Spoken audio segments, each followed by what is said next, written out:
ಯಾವುದೇ ಹಳೆಯದ್ದನ್ನು ಕೊಟ್ಟು ಎಲ್ಲ ಹೊಸದನ್ನು ಪಡೆಯಿರಿ. ಈ ಸೀಸನ್ನ ಅತಿ ದೊಡ್ಡ ಎಕ್ಸ್ಚೇಂಜ್ ಆಫರ್ ನಿಮ್ಮ ನೆಚ್ಚಿನ ಸ್ಟೋರ್ಸ್ನಲ್ಲಿ ಮಾತ್ರ. ಕುಕ್ವೇರ್, ನಾನ್ ಸ್ಟಿಕ್ ವೇರ್, ಕ್ರಾಕರೀಸ್, ಥರ್ಮೋವೇರ್ ಅಥವಾ ಸಣ್ಣ ಉಪಕರಣಗಳು ಸೇರಿದಂತೆ ಹಳೆಯದ್ದನ್ನು ತನ್ನಿ ಮತ್ತು 75% ಡಿಸ್ಕೌಂಟ್ ಪಡೆಯಿರಿ. ಹೊಸ ಉತ್ಪನ್ನಗಳನ್ನು ಮನೆಗೆ ಕೊಂಡೊಯ್ಯಿರಿ. ಹೌದು, ನೀವು ಕೇಳಿದ್ದು ನಿಜ. ಎಕ್ಸ್ಚೇಂಜ್ನ ಮೇಲೆ 75% ರಿಯಾಯಿತಿ. Don't wait. ಹಳೆಯದ್ರೊಂದಿಗೆ ಒಳಗೆ ಬನ್ನಿ ಮತ್ತು ಹೊಸದ್ರೊಂದಿಗೆ ಹೊರಗೆ ಹೆಜ್ಜೆ ಇಡಿ. ಇದು ಜುಲೈ 1ರಿಂದ 31ರವರೆಗಿನ ಸೀಮಿತ ಅವಧಿಯ ಕೊಡುಗೆ. ನ್ಯಾಷನಲ್ ಮಾರ್ಟ್, ಇಂಡಿಯಾ ಕಾ ಹೈಪರ್ ಮಾರ್ಟ್, ಬೀದರ್, ಗುಂಪಾಡ್, ಹೈದರಾಬಾದ್ ರಿಂಗ್ ರೋಡ್.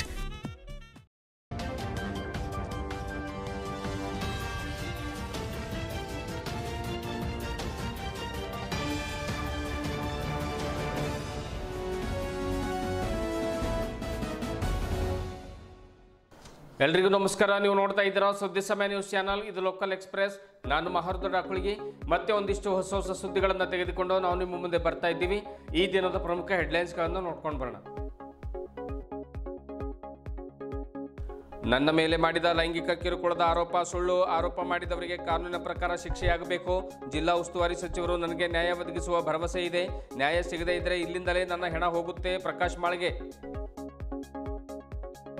ಬೀದರ್ ಬ್ರಿಮ್ಸ್ನಲ್ಲಿ 2 ಗಂಟೆಗಳ ಕಾಲ ಕರೆಂಟ್ ಹೋಗಿದ್ದಕ್ಕಾಗಿ ಬಿಜೆಪಿ ವತಿಯಿಂದ ಕ್ಯಾಂಡಲ್ ಮಾರ್ಚ್. ರಾಜ್ಯದ ಕಾಂಗ್ರೆಸ್ ಸರ್ಕಾರ ಅತ್ಯಂತ ಕೆಟ್ಟ ಆಡಳಿತ ನೀಡುತ್ತಾ ಇದೆ ಎಂದು ಆರೋಪಿಸಿದ ಮಾಜಿ ಕೇಂದ್ರ ಸಚಿವ ಭಗವಂತ್ ಖುಬಾ. ಹೋರಾಟದಲ್ಲಿ ಹಲವರು ಭಾಗಿ. ನಗರದಲ್ಲಿ ಜರುಗಿದ ಬೀದರ್ ಜಿಲ್ಲಾ ಸೆಂಟ್ರಿಂಗ್ ಕಾರ್ಮಿಕರ ಸಂಸ್ಥೆ ವತಿಯಿಂದ ಮೆರವಣಿಗೆ. ಸೆಂಟ್ರಿಂಗ್ ಕಾರ್ಮಿಕರ ಬೇಡಿಕೆಗಳನ್ನು ಈಡೇರಿಸುವಂತೆ ಸರ್ಕಾರಕ್ಕೆ ಆಗ್ರಹಿಸಿದ ಸಂಸ್ಥೆಯ ಮುಖಂಡರು. ಸಂವಿಧಾನದಲ್ಲಿ ಬಡವರಿಗೆ ಸೌಲಭ್ಯ ಒದಗಿಸುವ ಅವಕಾಶವಿದೆ ಎಂದ ಮುಖಂಡರು. ಬೀದರ್ ಜಿಲ್ಲೆಯ ಪ್ರವಾಸಿ ತಾಣಗಳ ವೀಕ್ಷಣೆಗೆ ಬಸ್ ಸೌಲಭ್ಯ. ಜುಲೈ 19ರಂದು ಬೆಳಿಗ್ಗೆ 11 ಗಂಟೆಗೆ ಬೀದರ್ ಕೋಟೆಯಿಂದ ಚಾಲನೆ. ವೀಕ್ಷಣೆಗೆ ಪ್ರವಾಸೋದ್ಯಮ ಅಭಿವೃದ್ಧಿ ನಿಗಮದ ವತಿಯಿಂದ ಬಸ್ ಸೌಕರ್ಯ. ಸಾರ್ವಜನಿಕರು ಪಾಲ್ಗೊಳ್ಳುವಂತೆ ಸದಸ್ಯ ಕಾರ್ಯದರ್ಶಿಗಳ ಮನವಿ. ಇಂದಿನ ಒಂದಿಷ್ಟು ವಾರ್ತೆಗಳ ವಿವರಗಳನ್ನು ನೋಡ್ಕೊಂಡು ಬರೋಣ. ನಾನು ಸರಿಯಾಗಿ ಕರ್ತವ್ಯ ನಿಭಾಯಿಸುತ್ತಿರುವಂತಹ ಕಾರಣಕ್ಕಾಗಿ ನನ್ನ ಮೇಲೆ ಲೈಂಗಿಕ ಕಿರುಕುಳದ ಆರೋಪ ಬೇಕಂತಲೇ ಮಾಡಿಸಲಾಗಿದೆ. ಆದರೆ ಅದು ಸುಳ್ಳು ಎಂದು ಸಾಬೀತು ಕೂಡ ಆಗಿದೆ 3 ತಿಂಗಳ ಹಿಂದೆ. ಇದರ ಹಿಂದೆ ವೈದ್ಯಕೀಯ ಅಧೀಕ್ಷಕ ಡಾಕ್ಟರ್ ಶಿವಯೋಗಿ ಬಾಳಿ ಅವರ ಸೇರಿದಂತೆ ಹಲವರ ಕೈವಾಡವಿದೆ. ಅವರೆಲ್ಲರಿಗೂ ಕೂಡ ಕಾನೂನಿನ ಅಡಿಯಲ್ಲಿ ಶಿಕ್ಷೆ ಆಗಬೇಕು ಎಂದು ಬ್ರಿಮ್ಸ್ ಬೋಧಕ ಆಸ್ಪತ್ರೆಯ ಪ್ರಥಮ ದರ್ಜೆ ಸಹಾಯಕ ಪ್ರಕಾಶ್ ಎಸ್ ಮಾಳ್ಗೆ ತಿಳಿಸಿದರು. ನಗರದ ಜಿಲ್ಲಾಧಿಕಾರಿಗಳ ಕಚೇರಿ ಎದುರುಗಡೆ ಹಮ್ಮಿಕೊಂಡಿರುವಂತಹ ಅಮರಣಾಂತ ಉಪವಾಸ ಸತ್ಯಾಗ್ರಹದ ಸಂದರ್ಭದಲ್ಲಿ ಅವರು ಮಾತನಾಡ್ತಾರೆ. ಬ್ರಿಮ್ಸ್ ಬೋಧಕ ಆಸ್ಪತ್ರೆಯಲ್ಲಿ ಕೆಲಸ ಮಾಡುವ ಕೂಲಿ ಕಾರ್ಮಿಕರ ಹತ್ತಿರ ಕೆಲವರು ತಿಂಗಳಿಗೆ ಇಂತಿಷ್ಟು ಅಂತ ಹಣವನ್ನು ಕಾನೂನು ಬಾಹಿರವಾಗಿ ತಗೊಳ್ತಾ ಇದ್ದರು, ವಸೂಲಿ ಮಾಡ್ತಾ ಇದ್ದರು. ಅದನ್ನು ತಡೆದಿದ್ದಕ್ಕಾಗಿ ಅವರಿಗೆ ಹಣ ಕೊಡಬೇಡಿ ಎಂದು ಕಾರ್ಮಿಕರಿಗೆ ಹೇಳಿದ್ದಕ್ಕಾಗಿ ನನ್ನ ಒಂದು ಮೇಲೆ ಇಲ್ಲ ಸಲ್ಲದ ಆರೋಪವನ್ನು ಮಾಡಿದ್ದಾರೆ. ಇದರ ಹಿಂದೆ ಡಾಕ್ಟರ್ ಶಿವಯೋಗಿ ಬಾಳಿ, ಡಾಕ್ಟರ್ ಶಿವಕುಮಾರ್ ಶೆಟ್ಕರ್, ರಮೇಶ್ ಪಾಸ್ವಾನ್, ಅಂಬಾದಾಸ್ ಗಾಯಕ್ವಾಡ್, ಮಾರುತಿ ಕಂಠಿ ಸೇರಿದಂತೆ ಇನ್ನಿತರರ ಕೈವಾಡವಿದೆ ಎನ್ನುವಂತಹ ಒಂದು ಗಂಭೀರ ಆರೋಪವನ್ನು ಪ್ರಕಾಶ್ ಎಸ್ ಮಾಳ್ಗೆ ಮಾಡಿದರು. ನನ್ನ ಮೇಲೆ ಲೈಂಗಿಕ ದೌರ್ಜನ್ಯ ಆರೋಪ ಮಾಡಿರುವಂತಹ ಸಂಬಂಧಪಟ್ಟಂತೆ ವಿಚಾರಣಾ ವರದಿ ಬಂದು 3 ತಿಂಗಳು ಕಳೆದರೂ ಕೂಡ ತಪ್ಪಿತಸ್ಥರ ಮೇಲೆ ಯಾವುದೇ ಕ್ರಮ ಆಗಿಲ್ಲ. ಕೋರ್ಟ್ ಮೆಟ್ಟಿಲೇರಿ ಹಣ ಖರ್ಚು ಮಾಡಲು ನನ್ನ ಹತ್ರ ಅಷ್ಟೊಂದು ಹಣ ಬಲ ಇಲ್ಲ. ನನಗೆ ಸ್ನೇಹಿತರು, ಬಂಧು ಬಳಗದವರ ಮುಂದೆ ಸಾಕಷ್ಟು ಅವಮಾನ ಆಗಿದೆ, ತಲೆ ಎತ್ತಿ ಓಡಾಡದಂತಾಗಿದೆ. ಆರೋಪ ಸುಳ್ಳು ಎಂದು ಗೊತ್ತಿದ್ರೂ ಕೂಡ ಯಾರೊಬ್ಬ ಅಧಿಕಾರಿಗಳು ಅವರ ಮೇಲೆ ಒಂದು ಕ್ರಮ ಕೈಗೊಳ್ತಾ ಇಲ್ಲ. ನನಗೂ ಕೂಡ ಯಾಕೆ ನೀವು ಉಪವಾಸ ಕೂತಿದ್ದೀರಿ ಎನ್ನುವಂತಹ ಒಂದು ಕರೆ ಮಾಡಿ ಕೂಡ ಸೌಜನ್ಯಕ್ಕಾದರೂ ಕೂಡ ಕೇಳ್ತಾ ಇಲ್ಲ. ಆದ್ದರಿಂದ ಜುಲೈ 16ರಿಂದ ಅಮರಣ ಉಪವಾಸ ಸತ್ಯಾಗ್ರಹವನ್ನು ನಾನು ಕೈಗೊಂಡಿದ್ದೇನೆ. ನನಗೆ ನ್ಯಾಯ ಕೊಡಿ, ಇಲ್ಲದೇ ಇದ್ದರೆ ಇದೇ ಸ್ಥಳದಿಂದ ನನ್ನ ಹೆಣ ಹೋಗುತ್ತದೆ ಎಂದು ಭಾವುಕರಾಗಿ ಪ್ರಕಾಶ್ ಮಾಳ್ಗೆ ಹೇಳಿದರು. ಜಿಲ್ಲಾ ಉಸ್ತುವಾರಿ ಸಚಿವ ಈಶ್ವರ್ ಖಂಡ್ರೆ ಅವರು ನನಗೆ ನ್ಯಾಯ ಕೊಡಿಸ್ತಾರೆ ಎನ್ನುವಂತಹ ಭರವಸೆ ಇದೆ ಎಂದು ತಿಳಿಸಿದ್ದಾರೆ. ಬ್ರಿಮ್ಸ್ನಲ್ಲಿ ಕೆಲವು ದಲ್ಲಾಳಿಗಳು ತುಂಬಿಕೊಂಡಿದ್ದಾರೆ. ಅಧಿಕಾರಿಗಳಿಗೆ ಹೆದರಿಸಿ ಬೆದರಿಸಿ ಕೆಲಸ ತೆಗೆದುಕೊಳ್ತಾರೆ. ಕೆಲವರು 2017ರಿಂದ ಕೆಲಸ ಮಾಡದೇ ಇದ್ದರೂ ಕೂಡ ಸಂಬಳವನ್ನು ಪಡ್ಕೊಳ್ತಾ ಇದ್ದಾರೆ ಎನ್ನುವಂಥ ಆರೋಪ ಕೂಡ ಮಾಡಿದರು. ಇದರ ಹಿಂದೆ ಡಾಕ್ಟರ್ ಶಿವಯೋಗಿ ಬಾಳಿ ಅವರ ಕೈವಾಡವಿದೆ ಎನ್ನುವಂಥ ಮಾತನ್ನು ಕೂಡ ಹೇಳಿದರು. ಹೆಸರು ಪ್ರಕಾಶ್ ಮಾಳ್ಗೆ ಅಂತೇಳಿ. ನಾನಂದ್ರೆ ಬೀದರ್ ಬ್ರಿಮ್ಸ್ ಹಾಸ್ಪಿಟಲಲ್ಲಿ ಕೆಲಸ ಮಾಡ್ತೀನಿ. ನನಗೇನಂದ್ರೆ ಒಂದು ಸ್ವಲ್ಪ ಜನ ಕಾರಣದ ಕೈಗಳಿಂದ ಹೆಣ್ಮಕ್ಳಿಗೆ ಮುಂದೆ ಮಾಡಿ ನನ್ನ ಮೇಲೆ ಏನಂದ್ರೆ ಲೈಂಗಿಕ ಕಿರುಕುಳ ಆರೋಪ ಅಂಥೇಳಿ ಒಂದು ದೊಡ್ಡ ರಂಪಾಟ ಮಾಡಿದ್ರು. ಅದು ಏನಂದ್ರೆ ಇನ್ಕ್ವೈರಿ ಆಯಿತು. ಇನ್ಕ್ವೈರಿ ಆದಮೇಲೆ ಇನ್ಕ್ವೈರಿದಾಗ ಯಾವುದೂ ನನ್ನ ಮೇಲೆ ಅಪರಾಧ ಬಂದಿಲ್ಲ. ನನಗೆ ನಿರಪರಾಧಿ ಅಂತೇಳಿ ಘೋಷಣೆ ಮಾಡಿದ್ರು. ಆ ಇನ್ಕ್ವೈರಿ ರಿಪೋರ್ಟ್ ಬಂದ ಮೇಲೆ ಒಂದು ವೇಳೆ ಇನ್ಕ್ವೈರಿದಾಗ ನಾನು ತಪ್ಪಿಸ್ತನಿದ್ರೆ ನನಗೆ ಸೇಮ್ ಡೇನೇ ಸಸ್ಪೆಂಡ್ ಮಾಡಿ ಜೈಲಿಗೆ ಕಳಿಸೋದು ರೂಲ್ಸೇ ಇದೆ, ಕಾನೂನೇ ಇದೆ. ಆದ್ರೆ ನನಗೊಂದು ಕಾನೂನು, ತಪ್ಪು ಮಾಡಿದವ್ರಿಗೊಂದು ಕಾನೂನು ಯಾಕೆ? ಈಗ ತಪ್ಪು ಮಾಡಿದವ್ರಿಗೂ ಕಾನೂನು ಪ್ರಕಾರ ಶಿಕ್ಷೆ ಕೊಡ್ರಿ ಅಂತೇಳಿ ನಾ 3 ತಿಂಗಳಾಯ್ತು ಬೇಡ್ಕೊತಾ ಇದ್ದೀನಿ ಸರ್. ಪ್ರತಿಯೊಂದು ನಮ್ಮ ಇಲಾಖೆ ಅಧಿಕಾರಿಗಳಿಗೆ ಮತ್ತು ರಾಜ್ಯ ಮಟ್ಟದ ಅಧಿಕಾರಿಗಳಿಗೆ, ಜಿಲ್ಲಾ ಮಟ್ಟದ ಅಧಿಕಾರಿಗಳಿಗೆ, ಸಂಬಂಧಪಟ್ಟ ಮಂತ್ರಿ ಶಿಕ್ಷೆ ಕೊಡ್ರಿ ಅಂತೇಳಿ ಹೇಳ್ತೀನಿ. ಅದು ನ್ಯಾಯ ಸಿಕ್ತು ಅಂದ್ರೆ ನಾನು ಹೇಳ್ತೀನಿ, ಇಲ್ಲಾಂದ್ರೆ ನಾನು ಹೆಣ 100% ಇಲ್ಲಿ ಹೋಯ್ತದ ಅಂತೇಳಿ. ನಾನು ಹೆಣ ಬಿದ್ದರೂ ನಾ ಬಿಡಲ್ಲ, ನನಗೆ ನ್ಯಾಯ ಬೇಕು ಸರ್. ಆದರೂ ಇಲ್ಲಿ ತನಕ ನಾನು 2 ದಿವಸ ಆಯ್ತು ಕುಂತೀನಿ ಸರ್, ಯಾವುದೂ ಜಿಲ್ಲಾ ಮಟ್ಟದ ಅಧಿಕಾರಿಗಳು ಬಂದು ನನಗೆ ವಿಚಾರಿಸ್ತಾ ಇಲ್ಲ. ಆದ್ರೆ ನಾವು ಎಲ್ಲಿ ಹೋಗ್ಬೇಕು ಸರ್ ಇವತ್ತ? ನಮ್ಮಲ್ಲಿ ಜಿಲ್ಲಾಧಿಕಾರಿಗಳರ, ಜಿಲ್ಲಾ ಪೊಲೀಸ್ ವರಿಷ್ಠಾಧಿಕಾರಿಯರ, ಅವ್ರ ಮೇಲೆ ಎಲ್ಲ ನಾ ಭರೋಸೆ ಮಾಡಿ ಇವತ್ತು ನನಗೆ ಒಂದೇ ಒಂದು ಆಸೆ ಅದ. ಯಾಕಂದರೆ ಇಡೀ ರಾಜ್ಯದಾಗ ನಮ್ಮ ಜಿಲ್ಲಾ ಉಸ್ತುವಾರಿ ಮಂತ್ರಿ ಇಡೀ ರಾಜ್ಯದಾಗ ನ್ಯಾಯ ಕೊಡ್ತಾ ಇದ್ದಾರೆ, ಎಲ್ಲರಿಗೆ ನೋಡ್ತಾ ಇದ್ದೀವಿ ನಾವು. ನನಗೂ ಕೊಡ್ತಾರೆ ಅಂತೇಳಿ ಒಂದು 100ಕ್ಕೆ 100 ಭರವಸೆಯಿಂದ ಅವ್ರ ಮೇಲೆ ಭರವಸೆ ಇಟ್ಟು ನಾ ಉಪವಾಸ ಸತ್ಯಾಗ್ರಹ ಕುಂತೀನಿ ಸರ್. ಅವರು ನನಗೆ ಕೈ ಹಿಡಿದು ನನಗೆ ನ್ಯಾಯ ಕೊಡಿಸ್ತಾರೆ ಅಂಬೋದು ನನಗೆ ಆಸೆ ಅದ. ಸಲಕ್ಕೆ ತಮ್ಮ ಮಾಧ್ಯಮ ಮುಂದೆ ಅವ್ರಿಗೆ ನಾನು ಅಳಲು ಅವ್ರಿಗೆ ಮುಟ್ಟಿಸ್ಬೇಕಂತೇಳಿ ನಿಮಗೆ ರಿಕ್ವೆಸ್ಟ್ ಮಾಡಿ ಕೇಳ್ಕೊತೀನಿ. ಧನ್ಯವಾದ ಸರ್. ಬೀದರ್ ಬ್ರಿಮ್ಸ್ ಬೋಧಕ ಆಸ್ಪತ್ರೆಯಲ್ಲಿ ಸುಮಾರು 2 ಗಂಟೆಗಳ ಕಾಲ ವಿದ್ಯುತ್ ಸಂಪರ್ಕ ಕಡಿತವಾಗಿದೆ. ಇದರಿಂದ ಆಸ್ಪತ್ರೆಯಲ್ಲಿರುವಂತಹ ರೋಗಿಗಳಿಗೆ ತೊಂದರೆ ಆಗ್ತಾ ಇದೆ. ರಾಜ್ಯದ ಕಾಂಗ್ರೆಸ್ ಸರ್ಕಾರ ಅತ್ಯಂತ ಕೆಟ್ಟ ಆಡಳಿತ ನೀಡ್ತಾ ಇದೆ ಎಂದು ಮಾಜಿ ಕೇಂದ್ರ ಸಚಿವ ಭಗವಂತ್ ಖೋಬಾ ಆರೋಪ ಮಾಡಿದರು. ನಗರದ ಬ್ರಿಮ್ಸ್ ಆಸ್ಪತ್ರೆಯಲ್ಲಿ ಕ್ಯಾಂಡಲ್ ಮಾರ್ಚ್ ಅಂದರೆ ಕ್ಯಾಂಡಲ್ನ ಹಚ್ಚಿ ಬುಧವಾರ ತಡರಾತ್ರಿ ಪ್ರತಿಭಟನೆಯನ್ನು ನಡೆಸಿದ ನಂತರ ಮಾಧ್ಯಮದವರೊಂದಿಗೆ ಅವರು ಮಾತನಾಡ್ತಾರೆ. ಸ್ಥಳೀಯ ಸಚಿವರು ಮತ್ತು ಶಾಸಕರಾದ ರಹೀಂ ಖಾನ್ ಅವರಿಗೆ ನೈತಿಕತೆ ಇಲ್ಲ. ರಾಜ್ಯ ಪ್ರಭಾರಿ ಸುರ್ಜೇವಾಲಾ ಅವರು ಕೆಟ್ಟ ಆಡಳಿತ ನೀಡ್ತಾ ಇರುವಂತಹ ಒಂದು ಶಾಸಕರಿಗೆ, ಸಚಿವರಿಗೆ ಕೂಡಲೇ ವಜಾ ಮಾಡಬೇಕು ಎನ್ನುವಂಥ ಒಂದು ಆಗ್ರಹವನ್ನು ಕೂಡ ಮಾಡ್ತಾರೆ. ಇದೇ ಸಂದರ್ಭದಲ್ಲಿ ಬಿಜೆಪಿ ಜಿಲ್ಲಾಧ್ಯಕ್ಷ ಸೋಮನಾಥ್ ಪಾಟೀಲ್ ಹುಡುಗಿ ಅವರು ಕೂಡ ಮಾತನಾಡ್ತಾರೆ.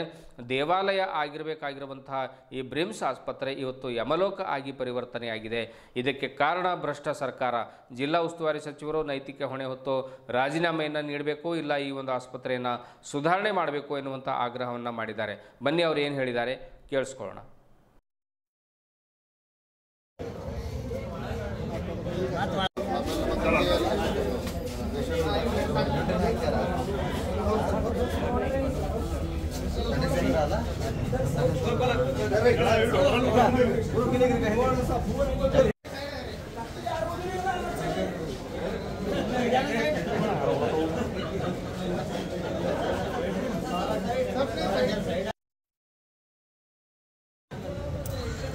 ಸ್ಥಳೀಯ ಶಾಸಕರು ಮತ್ತು ಸಚಿವರಾದಂಥ ರಹೀಂ ಖಾನ್ ಅವರು, ಇವರಿಗೆ ನೈತಿಕತೆ ಅಂತೂ ಇಲ್ಲ. ಮಾನ್ಯ ಮುಖ್ಯಮಂತ್ರಿಗಳೇ ಹಾಗೂ ಕಾಂಗ್ರೆಸ್ಸಿನ ರಾಜ್ಯದ ಪ್ರಭಾರಿಗಳಾದಂಥ ಸುರ್ಜೇವಾಲಾ ಅವರೇ, ಎಂತಹ ನಿಷ್ಕ್ರಿಯ ಮತ್ತು ಕೆಟ್ಟ ಆಡಳಿತವನ್ನು ಕೊಡುವಂಥ ಸಚಿವರಿಗೆ ತಕ್ಷಣವಾಗಿ ಸರ್ಕಾರದಿಂದ ವಜಾ ಮಾಡಬೇಕಂತ ನಿಮ್ಮನ್ನು ಒತ್ತಾಯನ ಮಾಡ್ತಾರೆ. ದೇವಾಲಯ ಅಥವಾ ಸ್ವರ್ಗ ಆಗಿರಬೇಕಾಗಿದ್ದಂಥ ಈ ಬ್ರಿಮ್ಸ್ ಆಸ್ಪತ್ರೆ ಇವತ್ತು ಯಮಲೋಕವಾಗಿ ಮಾರ್ಪಟ್ಟಿದೆ ಅಂತ ಅನ್ನಿಸ್ತಾ ಇದೆ. ಇದು ಕರೆಂಟ್ ಹೋಗಿರೋದು ಒಂದು ಭಾಗ. ಕರೆಂಟು ಹೋದಾಗ ಲೈಟ್ ಇರಲಿಕ್ಕಿಲ್ಲ, ಆದರೆ ಪರ್ಮನೆಂಟ್ಲಿ ಲೈಟ್ಗಳೇ ಇಲ್ಲ. ಮೇಲ್ಗಡೆ ಕಾಣ್ತಾ ಇವೆ, ಮೇನ್ ಗೇಟಿಗೆ ಕಾಣ್ತಾ ಇವೆ, ಒಳಗಡೆ ರೂಮ್ಗಳಲ್ಲಿ ಕಾಣ್ತಾ ಇವೆ. ಬಹುಶಃ ಇಲ್ಲಿ ಈ ಕಟ್ಟಡ ಕಟ್ಟುವಾಗ ಎಷ್ಟು ಲೈಟ್ ಹಾಕಿದಾರೋ ಅದ್ರ 10% ಲೈಟ್ಗಳು ಇವತ್ತು ಉರಿತಾ ಇಲ್ಲ ಅಂತ ಅನ್ನಿಸ್ತಾ ಇದೆ ಕಟ್ಟಡವನ್ನು ನೋಡಿದಾಗ. ಈ ಪರಿಸ್ಥಿತಿ ಕಾರಣ ಇವತ್ತು ವ್ಯಕ್ತಿ ಇಲ್ಲ ಅಂದರೆ ಅಲ್ಲಿ ಕುಂತು ರೋಗಿಗಳದು ಬಡವರ ಜೀವ ತೆಗೆಯುವಂಥ ಯಾವುದೇ ಹಕ್ಕು ನಿಮಗಿಲ್ಲ. ಈಗಾಗಲೇ ಸರಣಿ ಬಾಣಂತಿಯರ ಸಾವುಗಳಾಗಿವೆ ನಿಮ್ಮ ಆಸ್ಪತ್ರೆಗಳು. ಆ ರೀತಿ ಇನ್ನೂ ಜನರ ಸಾವು ಸಂಭವಿಸೋದು ಬೇಡ. ಆದಷ್ಟು ಬೇಗ ಇದಕ್ಕೆ ರಿಪೇರ್ ಮಾಡಲಿಕ್ಕೆ ನಾವು ಒತ್ತಾಯ ಮಾಡ್ತೇವೆ.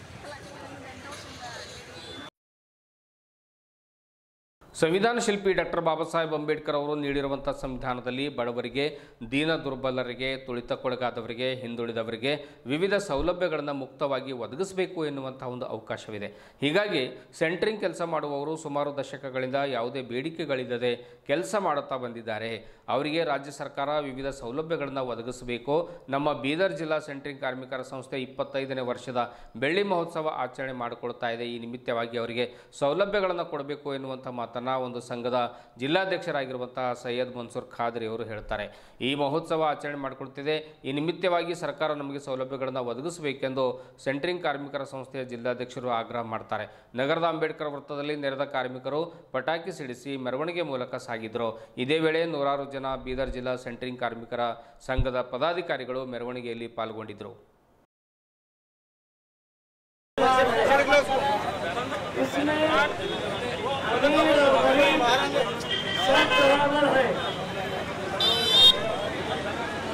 संविधान में गरीबों के लिए जो आरक्षण है, उनको जो सौलभ्य देने की बात है, हम आज उसी चीज का मुताबिक हुकूमत कर्नाटक से जारी करने जा रहे हैं. हमारा ये Bidar district central worker association आज उसका 25वां वर्षगांठ है. यानी सिल्वर जुबली फंक्शन है. इतने सालों से हम ये सेंट्रल यूनियन चला रहे हैं.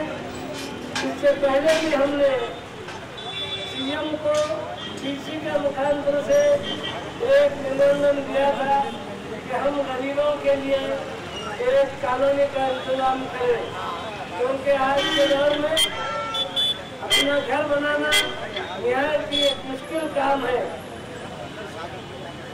शहर में मजदूर दर दर भटकता है और जो हर एक का घर बनाता है उसका घर नहीं बनता. इसलिए हम हुकूमत से ये मुतालबा कर रहे हैं कि हमारे लिए एक कॉलोनी का इंतजाम किया जाए. सभी वर्गों के लिए, सभी पेशा से अपनाने वालों के लिए यहाँ हुकूमत ने कॉलोनी बना कर दी है, सिवाय सेंट्रल वर्कर्स के. इसलिए आज हम ये सिल्वर जुबली सेलिब्रेशन में हुकूमत से इस बात का मुतालबा कर रहे हैं कि हमारे मुतालबे को कबूल करते हुए हमारे लिए एक कॉलोनी का इंतजाम करें. बाबा साहब अम्बेडकर, बाबा साहब अम्बेडकर, बाबा साहब अम्बेडकर.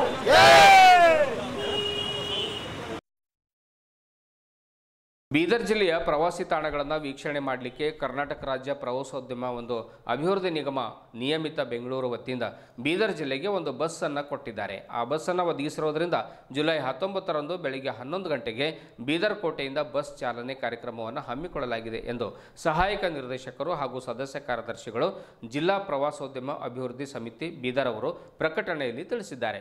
ಬೀದರ್ ಜಿಲ್ಲೆಯು ಬೀದರ್ ಕೋಟೆ, ಮೊಹಮ್ಮದ್ ಗವಾನ್ ಮದರಸಾ, ಚೌಖಂಡಿ ಮತ್ತು ಅಷ್ಟೂರ್ ಗುಂಬಜ್, ಬರೀದ್ಶಾಹಿ ಗಾರ್ಡನ್, ಆಮೇಲೆ ಜರ್ನಿ ನರಸಿಂಹ ದೇವಸ್ಥಾನ, ಗುರುದ್ವಾರ, ಪಾಪನಾಶ ಮಂದಿರ, ಬಸವ ಕಲ್ಯಾಣದ ಕೋಟೆ, ಭಾಲ್ಕಿ ಕೋಟೆ, ಅನುಭವ ಮಂಟಪ, 108 ಅಡಿ ಬಸವ ಪುತ್ಥಳಿ, ಚಳಕಾಪುರ ಗ್ರಾಮದ ಸಿದ್ದಾರೂಢ ಮಠ, ಹನುಮಾನ್ ದೇವರ ಮಠ ಇತ್ಯಾದಿ ಪ್ರವಾಸಿ ತಾಣಗಳನ್ನು ಒಳಗೊಂಡಿರುತ್ತದೆ. ಕಾರ್ಯಕ್ರಮಕ್ಕೆ ಜನಪ್ರತಿನಿಧಿಗಳು ಮತ್ತು ಸಾರ್ವಜನಿಕರು ಹೆಚ್ಚಿನ ಸಂಖ್ಯೆಯಲ್ಲಿ ಆಗಮಿಸಿ ಅದನ್ನು ಯಶಸ್ವಿಗೊಳಿಸಬೇಕು. ಬಸ್ ಚಾಲನೆಯನ್ನು ಏನು ನೀಡ್ತಾ ಇದ್ದೀವಿ ಆ ಬಸ್ಸಿನ ಒಂದು ಸೌಲಭ್ಯವನ್ನು ಎಲ್ಲರೂ ಕೂಡ ಪಡ್ಕೊಳ್ಬೇಕು ಎನ್ನುವಂಥ ಮಾತನ್ನು ಹೇಳಿದ್ದಾರೆ.